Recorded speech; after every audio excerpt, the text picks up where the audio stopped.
Imagine a page turn. What do you see in your mind? Perhaps the page of a codex book flipping over, right to left, or maybe left to right. Today's books, Bernoulli's Equation for Unsteady Potential Flow by Amandine Nabarra and Helianthus by Gail Wight, feature structures that move the pages in unusual and potent ways. Originally from France, Amandine Nabarra is an artist and designer currently based in California. Her artist books regularly feature photo montages on various surfaces within highly sculptural forms. Through unique structures and carefully developed movement, she aims to communicate with the reader at a nonverbal or intuitive level. Bernoulli's Equation for Unsteady Potential Flow began from a desire to present a concept universal to human beings. She wanted to create an experience that would transcend differences in culture, language, and geographic landscapes. Against the rich blues, I can make out ethereal silhouettes of human bodies. These images are assembled from 9 photographs Nabarra took at a water park, standing below a water slide made of translucent enough material that she could see bodies sliding past. Nabarra's book reaches 7.5 feet long when fully open, and the figures move across the whole surface in wave-like curves. Nabarra's book recognizably reflects fluidity and water's movement.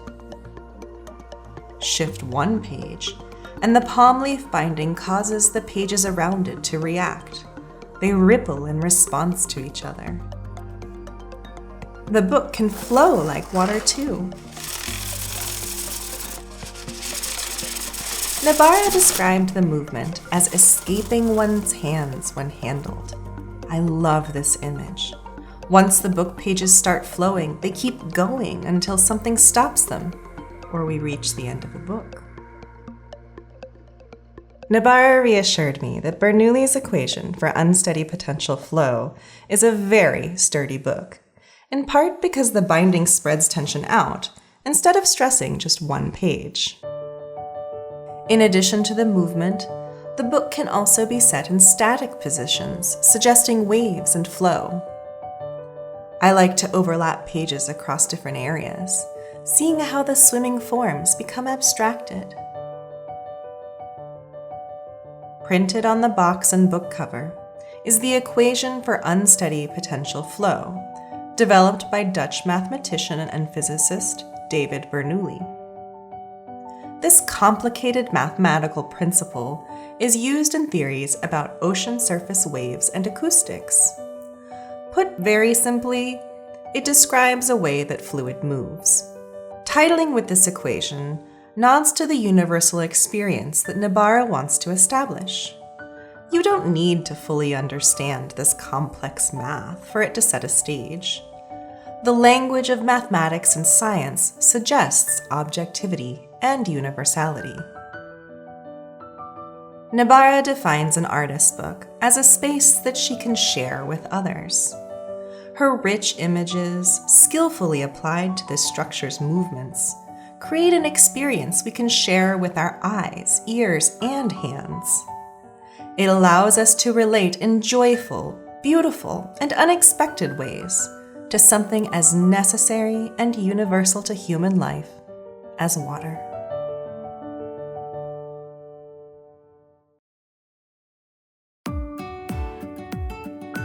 Artist and educator Gail Wight works across experimental photography, video, and interactive media, as well as printmaking and artist books. Under her imprint, Salt Point Press, Wight combines new mediums and technologies with the traditional craft of bookbinding. Her handmade books focus on the flora and fauna that live at the edge of the Pacific Ocean. Helianthus focuses on one particular flower, a sunflower. Wight's book is bound with a single post, allowing us to carefully open this flower, petal by petal. The book is so big, it's almost difficult to maneuver. But while the scale slows down my movements, it brings joy and wonder. The textures and colors are lush and velvety.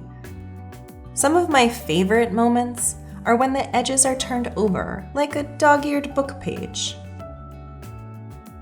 The quality of these images is so high that I expect to be able to flip the petal edge back when I touch it.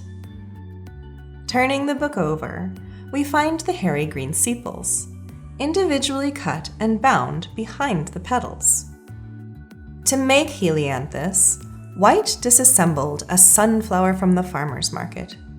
She scanned every single petal and sepal at very high resolution and printed and cut out each one. Then she glued Locta paper to the backs of the petals. It's on this side that we get even more intimate with the sunflower. Each page gives us information about sunflowers, beginning with classification details and how the plant has been cultivated and used by people. The title, Helianthus, is the genus that sunflowers fall under. We learn that the sunflower's many parts map to the Fibonacci sequence, which is a relationship of increasing numbers that form a spiral. Also known as the golden ratio, it is found across nature in things like artichokes, pine cones, and nautilus shells. Wight included a drawing of this spiral on the title page, and we can identify it in this drawing of the sunflower's center. The seed of inspiration for Helianthus came after Wight read that roses have exactly 100 petals. Intrigued by this constant, she dove into research and bought a bouquet of local flowers to examine. She chose to work with the sunflower, in part because every element maps to the Fibonacci sequence.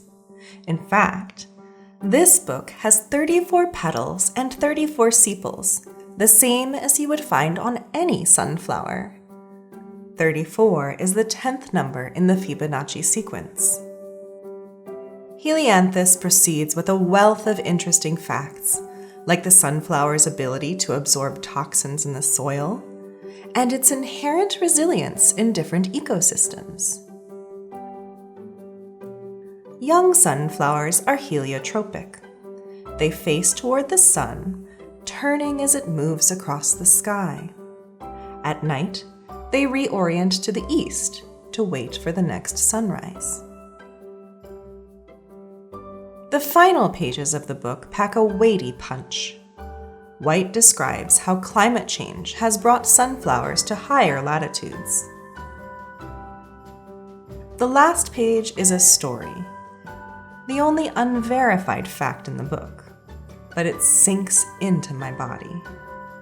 Were sunflowers to grow in the North Pole, the flowers could spin indefinitely with the sun during the long days of Arctic summer, ultimately strangling themselves. I think of how humanity's actions and inactions have forced nature and people into detrimental positions, struggling to survive in climates they are not adapted to. Wight told me that around a decade ago, she felt obligated to make work about climate collapse. Her approach is to make people fall in love with the world so that they want to save it. To interact so intimately with each petal and sepal, to appreciate the gorgeous colors and textures, not to mention the wonder I feel at the underlying organization and capabilities of this plant. I fell in love with the sunflower. I am inspired to do what I can to save it. It's not easy to make an artist's book that holds up to a particularly novel structure. When done well, however, the reader can receive an unexpectedly layered and impactful experience. Bernoulli's equation for unsteady potential flow and Helianthus skillfully unite form, movement, content, and interaction to expand our perceptions of seemingly simple things.